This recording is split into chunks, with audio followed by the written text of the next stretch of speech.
কম্পিউটারে মাঝে মাঝে অনেকগুলো ডকুমেন্টের কারণে আমাদের কাঙ্ক্ষিত ডকুমেন্টটাকে আমরা খুঁজে পাই না। সেক্ষেত্রে আমাদের প্রত্যেকটা ডকুমেন্ট ওপেন করে তারপরে আমাদের ডকুমেন্টটাকে দেখতে হয় যে আমাদের কোন ডকুমেন্টটা আমাদের প্রয়োজন। তো আমরা খুব সহজভাবে ডকুমেন্ট ওপেন না করেই আমরা পেতে পারি যে আমাদের কোন ডকুমেন্টটা আমাদের প্রয়োজন। এর জন্য আমরা দুটি পদ্ধতি ব্যবহার করতে পারি। প্রথম যে পদ্ধতি রয়েছে, অল্টার প্লাস পি বাটন যদি আমরা প্রেস করি তাহলে প্রত্যেকটা ডকুমেন্টের সাইডে আমাদের ডকুমেন্টের প্রিভিউ দেখা যাবে এবং আমি ডকুমেন্টের উপরে ক্লিক করার সাথে সাথে আমি দেখতে পারবো সেই ডকুমেন্টের মধ্যে কী লেখা রয়েছে। অথবা আমরা এই পদ্ধতিটা অন্যভাবেও ব্যবহার করতে পারি। সেক্ষেত্রে আমরা কম্পিউটারের উপরে সাইডে প্রিভিউ নামের একটি অপশন রয়েছে, দেখেন প্রিভিউ।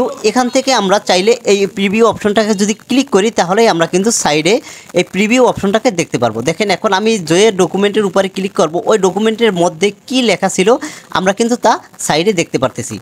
তো এখন থেকে আপনারাও চাইলে ডকুমেন্টটাকে ওপেন না করেও ডকুমেন্টের সকল তথ্যগুলো প্রিভিউ দেখতে পারবেন সাইডে, এবং আপনার কাঙ্ক্ষিত ডকুমেন্ট যখন আপনি খুঁজে পাবেন সেই ডকুমেন্টটাকে আপনি ওপেন করে তারপরে আপনি কিন্তু পুনরায় আবার কাজ করতে পারবেন।